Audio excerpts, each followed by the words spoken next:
Hold up, this is where things get serious. The judge just laid out a 2 to 10 year prison range, but the state already offered a misdemeanor deal with probation. So the real question is, why risk trial?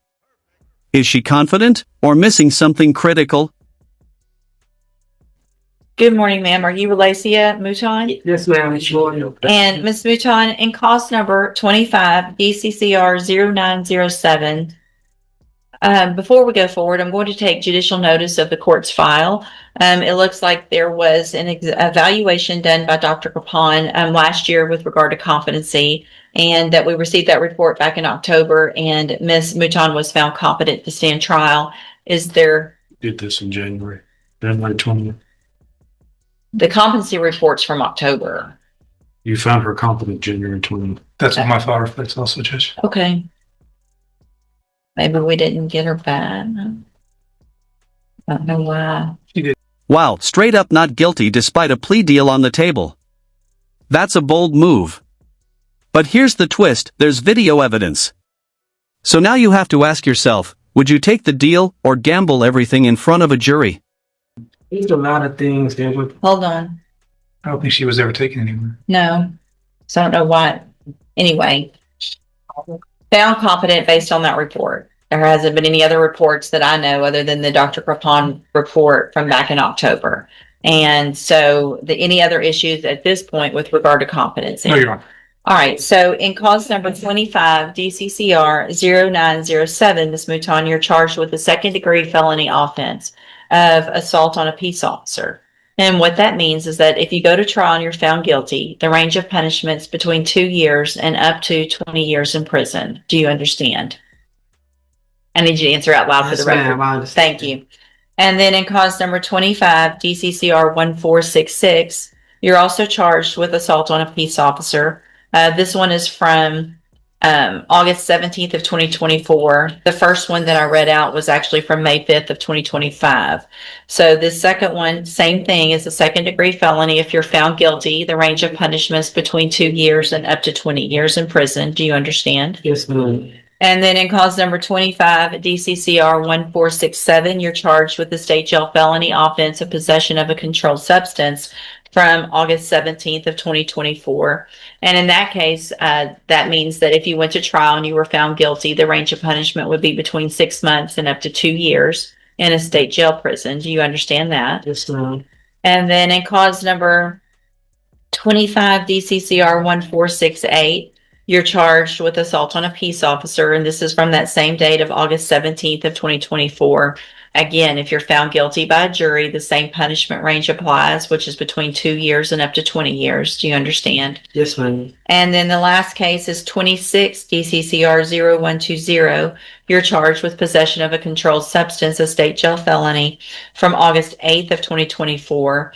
And in that case, if you were found guilty, the range of punishments between 6 months and up to 2 years. Do you understand? Yes, ma'am. I have here on the tablet plea bargain rejections that you've signed with Mr. Rojas that shows that the district attorney's office has made offers in your cases. This right here is a subtle but powerful warning.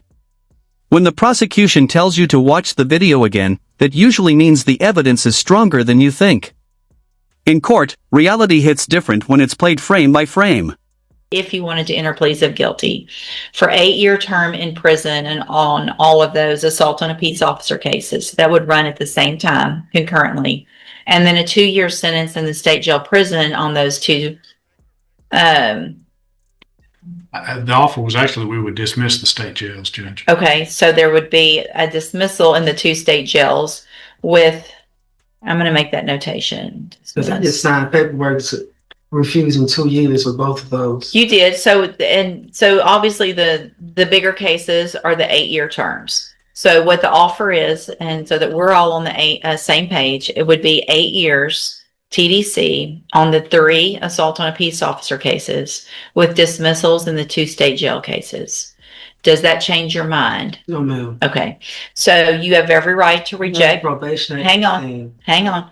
So you have every right to reject those offers. I just need to make sure that you understand what the possible consequences are if you go to trial, Yes, ma'am. what your options are if you wanted to enter a plea of guilty, and you understand all of that. Yes, ma'am. And do you want to reject those offers and have your cases set for trial? Yes, ma'am. All right, we'll get them set for trial. Ms. Can I Mouton, get the Mr. lawyer? Listen, just listen. Mr. Rojas has been appointed to represent you. He's one of the attorneys who handles a lot of cases for me as a court-appointed attorney. With your permission, I can release him and appoint another attorney who could begin preparation for trial a little quicker. Is that okay with you? Yes, ma'am. I thought you was trying to make me keep him. Well, it wouldn't be the worst thing. And here comes the judge with a reality check. If you didn't do it, you go to trial. But if you did, and you're still denying it? That can backfire hard. Judges don't play games when stories stop making sense. He's one of the best lawyers we I have. understand. So, Mr. Rojas, you're released. And Ms. Mouton will give you a new attorney. They should be out to see you very soon to begin preparation for trial. You can go back with the bailiff. Also, hold on, come back. Mr. Smith, do you anticipate there would be any reason for that offer to change? No, Judge, I thought that was a very generous offer. So I do want to make sure you understand that just getting a new lawyer doesn't mean things are going to change. The offer is what it is, and so there's not going to be any change just because there's a new lawyer. I've seen the tapes and This is intense. The judge is basically saying, if that video proves harassment, you're going straight to jail. GPS monitoring, no contact orders, this isn't a warning anymore, it's a final line being drawn. it's not enough on the tapes to show that I deserve 8 years. All right, I that'll be haven't up gotten in to trouble in 20 years. that'll be up to a jury. That's what juries are for.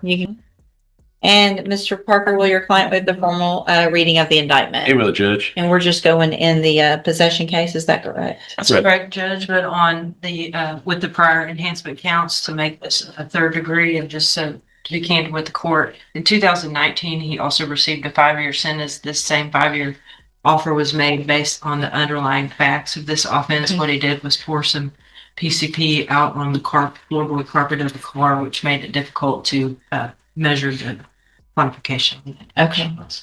All right, Mr. Calhoun, in cause number 25, DCCR 1266, you're charged with the state jail felony offense of possession of a controlled substance from April 14th of 2025. And how do you plead to that charge? Yes. And are you pleading guilty freely and voluntarily? And are you pleading guilty because you actually did what they've charged you with? Listen. That indictment further alleges that you were previously convicted of unauthorized use of a motor vehicle, a third-degree felony, May 17th of 1993. After that was final, you were convicted of possession of a controlled substance, a third-degree felony, June 3rd of 2002. And then after that, you were convicted of unlawful possession of a firearm by a felon, July 8th of 2019. And are all three of those prior convictions true? Mm-hmm. I have here on the tablet some documents that have your signature on them that the state's marked as exhibit number 1. Before you signed these, did you go over them with Mr. Parker? He went over those with you? Do you fully understand those documents? Some of them. What do you not understand? I gotta look at it to see it again, but most of them I do. Well, let me go over a little bit more with you. Do you understand that if I follow the agreement that you made with the district attorney, that you'll be waiving? That right there is the ultimate courtroom pressure moment. The judge just challenged his entire defense, you fell through a window? If a jury doesn't buy that story, it's over. So what do you think, believable or not? Or giving up any right to appeal. So if I follow this agreement, you can't change your mind later, right? And it looks like the agreement's for 5 years in prison with a dismissal in cause number 25 DCCR 1267, which is that tampering case. Yes. Is that your understanding? Do you also understand, if you're not a U.S. citizen, that a plea of guilty or no contest may result in your deportation, exclusion from admission to the country, or denial of naturalization under federal law? Yes. State tenders number 1. No objection? It's admitted. Is there any evidence that Mr. Calhoun is not competent? No, Your Honor. All right, sir, I'm going to find that you entered your plea of guilty and true, freely and voluntarily. Find that you're mentally competent and you understand the nature and the consequences of your plea. Find sufficient evidence to find you guilty, and at this time, find you guilty of possession of a controlled substance. Find those prior convictions true. Sentence you in accordance with your agreement to a term of 5 years in the institutional division of the Texas Department of Corrections. You will receive credit on that sentence for any time that you've been in custody that the law gives you the right to receive. Back time? Yes. No. Just the time that we've had a hold on you here. So I don't know if you are serving time anywhere else or were anywhere else. Okay, so you'll get that credit. I'm going to hand you in just a minute a trial court certification that shows this was an agreement that I followed, and so you've waived your right to appeal. You're also going to be handed a written admonishment regarding your ineligibility to possess a firearm or ammunition.